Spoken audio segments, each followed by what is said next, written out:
بسم اللہ الرحمن الرحیم۔ دنیا میں انسانی عظمت اور شہرت کے ساتھ حقیقت کا توازن بہت کم قائم رہ سکتا ہے۔ یہ عجیب بات ہے کہ جو شخصیتیں عظمت و تقدس اور قبول و شہرت کی بلندیوں پر پہنچ جاتی ہیں، دنیا عموماً تاریخ سے زیادہ افسانہ اور تخیل کے اندر انہیں ڈھونڈنا پسند کرتی ہیں۔ اس لیے فلسفہ تاریخ کے بانی اول ابن خلدون کو یہ قاعدہ بنا دینا پڑا کہ جو واقعہ دنیا میں جس قدر زیادہ مقبول و مشہور ہوگا، اتنی ہی فسانہ سرائی سے اپنے خسارے تخیل میں لے لگی۔ ایک مغربی شاعر گوئٹے نے یہی حقیقت ایک دوسرے پر یہ بیان اس طرح بیان کی ہے۔ وہ کہتا ہے انسانی عظمت کی حقیقت کی انتہا یہ ہے کہ افسانہ نہ بن جائے۔ تاریخ اسلام میں حضرت امام حسین اور ان کے آباء و اجداد کی شخصیت جو اہمیت رکھتی ہے، محتاج بیان نہیں۔ خلفائے راشدین کے عہد کے بعد جس واقعہ نے اسلام کی دینی اور اجتماعی تاریخ پر سب سے زیادہ اثر ڈالا ہے، وہ ان کی شہادت کا عظیم واقعہ ہے۔ بغیر کسی مبالغہ کے کہا جا سکتا ہے کہ ان کی شہادت کسی المناک حادثے پر نسل انسانی کے اس قدر آنسو نہ بہے ہوں گے جس قدر اس حادثے پر بہے ہیں۔ 1300 برس کے اندر 1300 محرم گزر چکے اور ہر محرم اس حادثہ کی یاد تازہ کرتا رہا۔ امام حسین کے جسم خون خان سے دہشت و کربلا میں جس قدر خون بہا تھا، اس کے ایک ایک قطرے کے بدلے دنیا اشکہائے ماتم و الم کا ایک سیلاب بہا چکی ہے۔ بائیں ہم، یہ ایک ایسی عجیب بات ہے کہ تاریخ کا اتنا مشہور عظیم تاثیر رکھنے والا واقعہ بھی تاریخ سے کہیں زیادہ افسانہ کی صورت اختیار کر چکا ہے۔ اگر آج جو یائے حقیقت چاہے کہ صرف تاریخ اور تاریخ کی محتاط شہادتوں کے اندر اس حادثہ کا مطالعہ کرے، تو اکثر صورتوں میں اسے مایوسی سے دو چار ہونا پڑتا ہے۔ اس وقت جس قدر بھی مقبول اور متبادل ذخیرہ اس موضوع پر موجود ہے، وہ زیادہ تر نوحہ خوانی سے تعلق رکھتا ہے، جس کا مقصد زیادہ سے زیادہ گرے و بقا کی حالت پیدا کر دینی ہے، نہ کہ تاریخی حیثیت سے بیان واقعات۔ بعض چیزیں جو تاریخ کی شکل میں مرتب ہوئی ہیں، وہ بھی دراصل تاریخ نہیں ہے۔ تو وجہ خوانی، نوحہ خوانی اور مجلس ترازی کے مواد نے ایک دوسرے صورت اختیار کر لی ہے۔ اگر آج جستجو کی جائے کہ دنیا کی کسی زبان میں بھی کوئی ایک کتاب ایسی موجود ہے جو حادثہ کربلا کی تاریخ ہو، تو واقعہ یہ ہے کہ ایک بھی نہیں۔ ذیل میں ہم حضرت امام حسین علیہ السلام کی شہادت کے واردات و حوادث نقل کرتے ہیں۔ یاد رہے کہ اس سلسلہ سے مقصود تاریخ بحث و نظر نہیں ہے، بلکہ مجرود واقعات شہادت کا اس طرح یکجا کرنا ہے کہ اس سے ایک مرتب سلسلہ بیان ہو جائے۔ تمہید: اہل بیت شروع سے اپنے تئیں خلافت کا زیادہ حقدار سمجھتے تھے۔ امیر معاویہ بن ابی سفیان کی وفات کے بعد تخت خلافت خالی ہوا۔ یزید بن معاویہ پہلے سے ہی ذی العہد مقرر ہو چکا تھا۔ اس نے اپنی خلافت کا اعلان کر دیا اور حسین ابن علی علیہ السلام سے بھی بیعت کا مطالبہ کیا۔ حضرت امیر المومنین علیہ السلام نے کوفہ کو دار الخلافہ قرار دیا تھا، اس لیے وہاں اہل بیت کرام کے طرفداروں کی تعداد زیادہ تھی۔ انہوں نے حضرت حسین کو لکھا کہ آپ تشریف لائیے، ہم آپ کا ساتھ دیں گے۔ آپ نے اپنے چچیرے بھائی مسلم بن عقیل کو اہل کوفہ سے بیعت لینے کے لیے بھیج دیا اور خود بھی سفر کی تیاری کرنے لگے۔ دوستوں کا مشورہ: آپ کے دوستوں اور عزیزوں کو معلوم ہوا تو سخت مضطرب ہوئے۔ وہ اہل کوفہ کی بے وفائی اور زمانہ سازی سے واقف تھے، بنی امیہ کی سخت گیر طاقتوں سے بھی بے خبر نہ تھے۔ انہوں نے اس سفر کی مخالفت کی۔ حضرت عبداللہ بن عباس نے کہا، لوگ یہ سن کر بڑے پریشان ہیں کہ آپ عراق جا رہے ہیں، مجھے اصلی حقیقت سے آگاہ کیجیے۔ حضرت حسین علیہ السلام نے جواب دیا، میں نے عزم کر لیا ہے، آج یا کل میں روانہ ہو جاتا ہوں۔ ابن عباس بے اختیار پکار اٹھے، خدا آپ کی حفاظت کرے! کیا آپ ایسے لوگوں میں جا رہے ہیں جنہوں نے اپنے امیر کو بے دست و پا کر دیا ہے، دشمن کو نکال دیا ہے اور ملک پر قبضہ حاصل کر لیا ہے؟ اگر وہ ایسا کر چکے ہیں تو شوق سے تشریف لے جائیے، لیکن اگر ایسا نہیں ہوا ہے، حاکم بدستور ان کی گردن دبائے بیٹھا ہے۔ اس کے گماششے برابر اپنی کارتانیاں کر رہا ہے، تو ڈرتا ہوں کہ وہ آپ کو کہیں دھوکہ نہ دیں، اور جب دشمن کو طاقتور دیکھیں تو خود آپ سے لڑنے کے لیے آمادہ ہو جائیں۔ مگر آپ اس طرح کی باتوں سے متاثر نہ ہوئے اور اپنے ارادے پر قائم رہے۔ ابن عباس کا جوش۔ جب روانگی کی گھڑی بالکل قریب آ گئی تو ابن عباس پھر دوڑے آئے۔ اے ابن انہوں نے کہا، میں خاموش رہنا چاہتا تھا مگر خاموش رہا نہیں جاتا۔ میں اس راہ میں آپ کی ہلاکت اور بربادی دیکھ رہا ہوں۔ عراق والے دغا باز ہیں، ان کے قریب بھی نہ جائیے، یہی قیام کیجیے کیونکہ یہاں حجاز میں آپ سے بڑا کوئی نہیں ہے۔ اگر عراقی آپ کو بلاتے ہیں، ان سے کہیے کہ پہلے اپنے مخالفین کو اپنے علاقہ سے نکال دو، پھر مجھے بلاؤ۔ اگر آپ حجاز سے جانا ہی چاہتے ہیں تو یمن چلے جائیں، وہاں قلعے اور دشوار گزار پہاڑ ہیں، ملک کشادہ ہے، آبادی عموماً آپ کے والد کی خیر خواہ ہے، وہاں آپ لوگوں کی دسترس سے باہر ہوں گے۔ خطوں اور قاصدوں کے ذریعے آپ اپنی دعوت پھیلائیے، مجھے یقین ہے اس طرح آپ کامیاب ہو جائیں گے۔ لیکن حضرت حسین نے جواب دیا، اے ابن میں جانتا ہوں کہ تم میرے خیر خواہ ہو، لیکن اب میں عزم کر چکا ہوں۔ ابن عباس نے جواب دیا، آپ نہیں مانتے تو عورتوں اور بچوں کو تو ساتھ نہ لے جائیے، مجھے اندیشہ ہے آپ ان کی آنکھوں کے سامنے اسی طرح نہ قتل کر ڈالے جائیں جس طرح عثمان بن عفان اپنے گھر والوں کے سامنے قتل کیے گئے تھے۔ تھوڑی دیر خاموشی رہنے کے بعد حضرت ابن عباس نے جوش میں آ کر کہا، اگر مجھے یقین ہوتا کہ آپ کے بال پکڑ لینے اور لوگوں کے جمع ہونے سے آپ رک جائیں گے تو واللہ میں ابھی آپ کی پیشانی کے بال پکڑ لوں۔ مگر آپ پھر بھی اپنے ارادے پر قائم رہے۔ اسی طرح اور بھی بہت سے لوگوں نے آپ کو سمجھایا۔ آپ کے چچیرے بھائی عبداللہ بن جعفر نے مدینے سے خط لکھا، میں آپ کو خدا کا واسطہ دیتا ہوں کہ یہ خط دیکھتے ہی اپنے ارادے سے باز آ جائیں، کیونکہ اس راہ میں آپ کے لیے ہلاکت اور آپ کے اہل بیت کے لیے بربادی ہے۔ اگر آپ قتل ہو گئے تو زمین کا نور بجھ جائے گا۔ اس وقت ایک آپ ہی ہدایت کے نشان اور باب ایمان کی امیدوں کا مرکز ہیں۔ سفر میں جلدی نہ کیجیے، میں آتا ہوں۔ یہی نہیں بلکہ انہوں نے یزید کے مقرر کیے ہوئے والی بن عمرو العاص سے جا کر کہا، حسین ابن علی کو خط لکھ کر ہر طرح مطمئن کر دو۔ عمر نے کہا، آپ خود لکھ لائیے، میں مہر لگا دوں گا۔ چنانچہ عبداللہ نے والی کی جانب سے یہ خط لکھا، میں دعا کرتا ہوں کہ خدا آپ کو اس راستے سے دور کر دے جس میں ہلاکت ہے، اور اس راستے کی طرف رہنمائی کرے جس میں سلامتی ہے۔ مجھے معلوم ہوا ہے کہ آپ عراق جا رہے ہیں، میں آپ کے لیے شقاق و اختلاف سے پناہ مانگتا ہوں، میں آپ کی ہلاکت سے ڈرتا ہوں۔ میں عبداللہ بن جعفر اور یحییٰ بن سعید کو آپ کے پاس بھیج رہا ہوں، ان کے ساتھ واپس چلے آئیے۔ میرے پاس آپ کے لیے امن و سلامتی، نیکی، احسان اور حسن جوار ہے۔ خدا اس پر شاہد ہے، وہی اس کا نگہبان اور کفیل ہے۔ والسلام۔ مگر آپ بدستور اپنے ارادے پر جمے رہے۔ فرزوق سے ملاقات۔ مکہ سے آپ عراق کو روانہ ہو گئے۔ صفا نام مقام پر مشہور محب اہل بیت شاعر فرزوق سے ملاقات ہوئی۔ آپ نے پوچھا، تیرے پیچھے لوگوں کا کیا حال ہے؟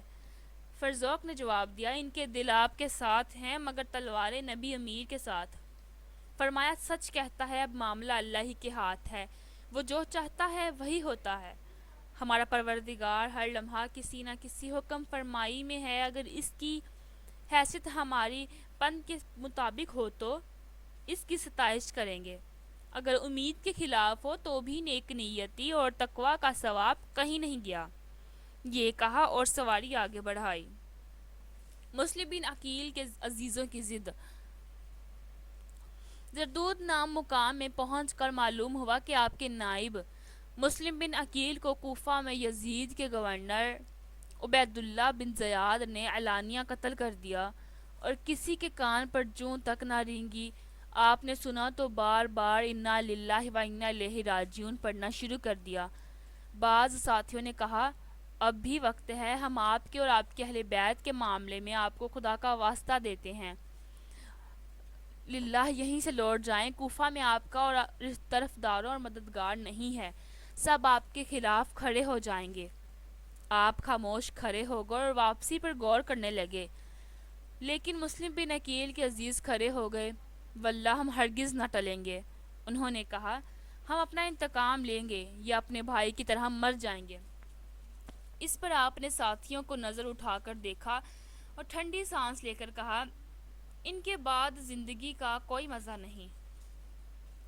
راستے میں بھیڑ چھٹ گئی، بدھوں کی ایک جماعت آپ کے ساتھ ہو گئی۔ وہ یہ سمجھتے تھے کہ کوفہ میں خوب آرام کریں گے۔ آپ ان کی حقیقت سے خوب واقف تھے۔ سب لوگوں کو جمع کر کے خطبہ دیا، اے لوگوں، ہمیں نہایت دہشتناک خبریں پہنچی ہیں۔ مسلم بن عقیل، ہانی بن عروہ اور عبداللہ بن القطر قتل کر ڈالے ہیں۔ ہمارے طرفداروں نے بے وفائی کی۔ کوفہ میں ہمارا کوئی مددگار نہیں، جو ہمارا ساتھ چھوڑنا چاہے چھوڑ دے، ہم ہرگز خفا نہ ہوں گے۔ یہ سن کر بھیڑ دائیں بائیں کٹنا شروع ہو گئی۔ تھوڑی دیر بعد آپ کے گرد وہی آدمی رہ گئے جو مکہ سے آپ کے ساتھ چلے تھے۔ حرین یزید کی آمد قادسیہ سے جو ہی آگے بڑھے، عبید اللہ بن زیاد والی راہ کے حامل حسین بن عمر تمیمی کی طرف سے حربن یزید 1000 فوج کے ساتھ نمودار ہوا اور ساتھ ہو لیا۔ اسے حکم ملا تھا کہ حضرت حسین کے ساتھ برابر لگا رہے اور اس وقت تک پیچھے نہ چھوڑے جب تک انہیں عبید اللہ بن زیاد کے روبرو نہ لے جائے۔ اسی اثناء میں نماز ظہر کا وقت آ گیا۔ آپ تہبند باندھی، چادر اوڑھی، نالین پہنے تشریف لائے اور حمد و نعت کے بعد اپنے ساتھیوں اور حر کے سپاہیوں کے سامنے خطبہ دیا۔ راہ میں ایک خطبہ، اے لوگوں، خدا کے سامنے اور تمہارے سامنے میرا عذر ہے کہ میں اپنی طرف سے یہاں نہیں آیا ہوں۔ میرے پاس تمہارے خطوط پہنچے، قاصد آئے، مجھے بار بار دعوت دی گئی کہ ہمارا کوئی امام نہیں، آپ آئیے تاکہ خدا ہمیں آپ کے ساتھ برجمع کر دے۔ اگر آپ اب بھی تمہاری یہ حالت ہے تو میں آ گیا ہوں۔ اگر تم مجھے عہد جہان کر کے پورا اطمینان دلا دو جس پر میں مطمئن ہو جاؤں تو میں تمہارے شہر چلنے کو تیار ہوں۔ اگر ایسا نہیں ہے بلکہ تم میری آمد سے ناخوش ہو تو میں وہیں واپس چلا جاؤں گا جہاں سے آیا ہوں۔ کسی نے کوئی جواب نہ دیا۔ دیر تک خاموش رہنے کے بعد لوگ مؤذن سے کہنے لگے، اقامت پکارو۔ حضرت حسین نے حربن یزید سے کہا، کیا تم علیحدہ نماز پڑھو گے؟ اس نے کہا، نہیں، آپ کی امامت کے ساتھ، ہم آپ ہی کے پیچھے نماز پڑھیں گے۔ وہیں عصر کی بھی نماز پڑھی، دوست دشمن سب مقتدی تھے۔ نماز کے بعد آپ نے پھر خطبہ دیا، اے لوگو، اگر تم تقوی پر رہو اور حقدار کا حق پہنچا دو تو خدا کی خوشنودی کا موجب ہوگا۔ ہم اہل بیت ان مدیوں سے زیادہ حکومت کے حقدار ہیں۔ ان لوگوں کو کوئی حق نہیں پہنچتا، یہ تم پر ظلم و جور سے حکومت کرتے ہیں، لیکن اگر تم ہمیں ناپسند کرو، ہمارا فرض پہنچتا ہے تو اور تمہاری رائے اب اس کے خلاف ہو گئی ہو جو تم نے مجھے اپنے خطوں میں لکھی اور قاصدوں کی زبانی پہنچائی تھی، تو میں واپس چلے جانے کے لیے بخوشی تیار ہوں۔ اس پر حرو نے کہا، آپ کن خطوط کا ذکر کرتے ہیں؟ ہمیں ایسے خطوط کا کوئی علم نہیں۔ آپ نے عقبہ بن سمان کو حکم دیا، وہ دونوں تھیلے نکال لائیے جن میں کوفہ والوں کے خطوط بھرے ہیں۔ عقبہ نے تھیلے انڈیل دیے اور خطوں کا ڈھیر لگا دیا۔ اس پر حر نے کہا، لیکن ہم وہ نہیں ہیں جنہوں نے یہ خطوط لکھے تھے۔ ہمیں تو یہ حکم ملا ہے کہ آپ کو عبید اللہ بن زیاد تک پہنچا کے چھوڑیں۔ حضرت امام حسین نے فرمایا، لیکن یہ موت سے پہلے ناممکن ہے۔ پھر آپ نے روانگی کا حکم دیا، لیکن مخالفین نے راستہ روک لیا۔ آپ نے خفا ہو کر حر سے کہا، تیری ماں تجھے روئے تو کیا چاہتا ہے؟ حر نے جواب دیا، واللہ اگر آپ کے سوائے کوئی اور عرب میری ماں کا نام زباں پر برائی کے ساتھ لیتا تو میں اسے بتا دیتا، لیکن آپ کی ماں کا ذکر میری زباں پر برائی کے ساتھ نہیں آ سکتا۔ آپ نے فرمایا، پھر تم کیا چاہتے ہو؟ اس نے کہا، میں آپ کو عبید اللہ بن زیاد کے پاس لے جانا چاہتا ہوں۔ آپ نے فرمایا، تو واللہ میں تمہارے ساتھ نہیں چلوں گا۔ اس نے کہا میں بھی آپ کا پیچھا نہیں چھوڑوں گا۔ جب گفتگو زیادہ بڑھی تو حر نے کہا مجھے آپ سے لڑنے کا حکم نہیں ملا ہے، مجھے صرف یہ حکم ملا ہے کہ آپ کا ساتھ نہ چھوڑوں، یہاں تک کہ آپ کو کوفہ پہنچا دوں۔ اگر آپ اسے منظور نہیں کرتے تو ایسا راستہ اختیار کیجئے جو نہ کوفہ جاتا ہو نہ مدینہ۔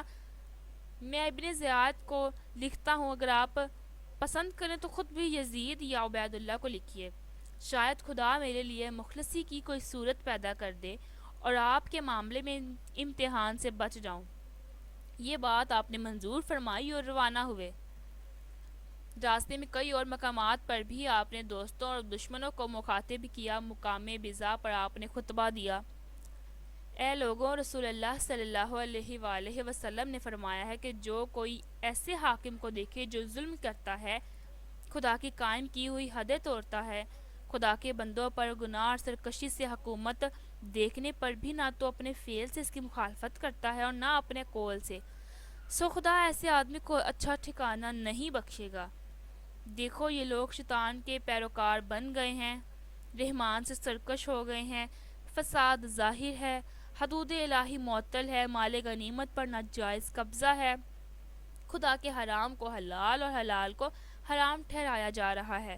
میں ان کی سرکشی کو حق و عدل سے بدل دینے کا سب سے زیادہ حقدار ہوں۔ تمہارے بے شمار خطوط اور قاصد میرے پاس پیام بیعت لے کر پہنچے۔ تم عہد کر چکے ہو، نہ تو تم مجھ سے بے وفائی کرو گے نہ مجھے دشمنوں کے حوالے کرو گے۔ تم اپنی بیعت پر قائم رہو تو یہ تمہارے لیے راہ ہدایت ہے، کیونکہ میں حسین ابن علی ابن فاطمہ رسول اللہ کا نور ہوں۔ میری جان تمہاری جان کے ساتھ ہے، میرے بال بچے تمہارے بال بچوں کے ساتھ ہیں۔ مجھے اپنا نمونہ بناؤ اور مجھ سے گردن نہ موڑو، لیکن اگر تم یہ نہ کرو بلکہ اپنا عہد توڑ ڈالو اور اپنی گردن سے بیعت کا حلقہ نکال پھینکو تو یہ بھی تم سے بعید نہیں۔ تم میرے باپ، بھائی اور امزاد مسلم سے ایسا ہی کر چکے ہو۔ وہ فریب خوردہ ہیں جو تم پر بھروسہ کریں، لیکن یاد رکھو تم نے اپنا ہی نقصان کیا ہے اور اب بھی اپنا ہی نقصان کرو گے۔ تم نے اپنا حصہ کھو دیا، اپنی قسمت بگاڑ دی۔ جو بدعہدی کرے گا خود اپنے خلاف بدعہدی کرے گا۔ اور جب نہیں خدا ان قریب مجھے تم سے بے نیاز کر دے۔ وعلیکم السلام ورحمۃ اللہ وبرکاتہ۔ یہ کہہ کر خطبے کا اختتام کیا گیا۔ عزیب الحجانات نام مقام پر کوفہ سے 4 سوار آتے ہوئے دکھائی دیے۔ ان کے آگے آگے طرمہ بن عدی یہ شعر پڑھ رہا تھا، اے میری اونٹنی، میری ڈانٹ سے ڈر نہیں، طلوع فجر سے پہلے ہمت سے چل، سب سے اچھے مسافر کو لے چل، سب سے اچھے سفر پر چل، یہاں تک کہ شریف النسب آدمی تک پہنچا۔ وہ عزت والا ہے، آزاد ہے، فراخ سینہ ہے، اللہ اسے سب سے اچھے کام کے لیے لایا ہے۔ حضرت حسین علیہ السلام نے یہ شعر سنا تو فرمایا، واللہ مجھے یہی امید ہے کہ خدا کو ہمارے لیے بھلائی منظور ہے، چاہے قتل ہوں یا فتح یاب ہوں۔ حرب بن یزید نے ان لوگوں کو دیکھا تو حضرت سے کہا، یہ لوگ کوفہ کے ہیں، آپ کے ساتھی نہیں ہیں، میں انہیں روک لوں گا یا واپس کر دوں گا؟ آپ نے فرمایا کہ تم وعدہ کر چکے ہو کہ ابن زیاد کا خط آنے سے پہلے مجھ سے کوئی تعارض نہیں کرو گے۔ یہ گرچہ میرے ساتھ نہیں آئے لیکن میرے ہی ساتھی ہیں، اگر ان سے چھیڑ چھاڑ کرو گے تو میں تم سے لڑوں گا۔ یہ سن کر حر خاموش ہو گیا۔ آنے والوں سے آپ نے پوچھا، لوگوں کو کس حال میں چھوڑ کر آئے ہو؟ انہوں نے جواب دیا، شہر کے سرداروں کو شوتے دے کر بلا لیا ہے، عوام کے دل آپ کے ساتھ ہیں، مگر ان کی تلواریں کل آپ کے خلاف نیام سے باہر نکلیں گی۔ آپ کے قاصد کا قتل۔ اس سے پہلے کہ آپ قیس بن مسہر کو بطور قاصد کوفہ بھیج چکے تھے، عبید اللہ بن زیاد نے انہیں قتل کر ڈالا، مگر آپ کو اس کی اطلاع نہ تھی۔ ان لوگوں سے قاصد کا حال پوچھا، انہوں نے سارا واقعہ بیان کیا۔ آپ کی آنکھیں اشکبار ہو گئیں اور فرمایا، بعض ان میں سے مر چکے ہیں اور بعض موت کا انتظار کر رہے ہیں، مگر حق پر ثابت قدم ہیں، اس میں کوئی تبدیلی نہیں کی ہے۔ خدایا ہمارے لیے اور ان کے لیے جنت میں راہ کھول دے، اپنی رحمت اور ثواب کے دارالقرار میں ہمیں اور انہیں جمع کر۔ ترماہ بن عدی کا مشورہ۔ ترماہ بن عدی نے کہا واللہ میں آنکھیں پھاڑ پھاڑ کر دیکھ رہا ہوں مگر آپ کے ساتھ کوئی آدمی دکھائی نہیں دیتا۔ اگر صرف یہی لوگ ٹوٹ پڑیں جو آپ کے پیچھے لگے ہیں تو خاتمہ ہو جائے۔ میں نے جتنا برہا نوا آدمیوں کا کوفوں کے عقب میں دیکھا ہے اتنا کسی مقام پر کبھی نہیں دیکھا تھا۔ یہ سب اس لیے جمع کیے گئے ہیں کہ ایک حسین سے لڑیں۔ میں آپ کو خدا کا واسطہ دیتا ہوں کہ اگر ممکن ہو تو ایک بالشت بھی آگے نہ بڑھیے۔ اگر آپ چاہتے ہیں کہ ایسی جگہ پہنچ جائیں جہاں دشمنوں سے بالکل امن ہو تو میرے ساتھ چلیے۔ میں اپنے پہاڑ آجا میں آپ کو اتاروں گا واللہ وہاں 10 دن بھی نہ گزریں گے کہ قبیلہ طے کے 20,000 بہادر تلواریں لیے آپ کے سامنے کھڑے ہو جائیں گے۔ واللہ جب تک ان کے دم میں دم رہے گا آپ کی طرف کوئی آنکھ اٹھا کر بھی نہ دیکھے گا۔ آپ نے جواب دیا خدا تمہیں جزائے خیر دے لیکن ہمارے اور ان کے مابین ایک عہد ہو چکا ہے۔ ہم اس کی موجودگی میں ایک قدم نہیں اٹھا سکتے۔ کچھ نہیں کہا جا سکتا ہمارا ان کا معاملہ کس حد تک پر پہنچ چکا ہے۔ اب آپ کو یقین ہو چلا تھا کہ موت کی طرف جا رہے ہیں۔ قصر بن مقاتل نامی مقام سے کوچ کرتے وقت آپ اونگ گئے، پھر چونک کر بآواز بلند کہنے لگے انا للہ و انا الیہ راجعون، الحمدللہ رب العالمین۔ 3 مرتبہ یہی فرمایا۔ آپ کے صاحبزادے علی اکبر نے عرض کیا یہ انا للہ اور الحمدللہ کیوں؟ فرمایا جان پدرن ابھی اونگ گیا تھا۔ خواب میں کیا دیکھتا ہوں کہ ایک سوار کہتا چلا آ رہا ہے لوگ چلتے ہیں اور موت ان کے ساتھ چلتی ہے۔ میں سمجھ گیا کہ یہ ہماری موت کی خبر ہے جو تم کو سنائی جا رہی ہے۔ علی اکبر نے کہا خدا آپ کو روز بدنا دکھائے، کیا ہم حق پر نہیں ہیں؟ فرمایا بے شک ہم حق پر ہیں۔ اس پر وہ بے اختیار پکار اٹھے اگر ہم حق پر ہیں تو پھر ہمیں موت کی کوئی پرواہ نہیں۔ یہی وہ آپ کے صاحبزادے ہیں جو میدان کربلا میں شہید ہوئے اور علی الاکبر کے نام سے مشہور ہوئے۔ حضرت حسین کی شہادت کے واقعے کا ایک حصہ یہاں پر مکمل ہوتا ہے۔ اگلے حصے کو سننے کے لیے چینل کو سبسکرائب کریں تاکہ آپ کو ویڈیوز کا نوٹیفیکیشن ملتا رہے۔ اپنی دعاؤں میں یاد رکھیں۔ اللہ حافظ۔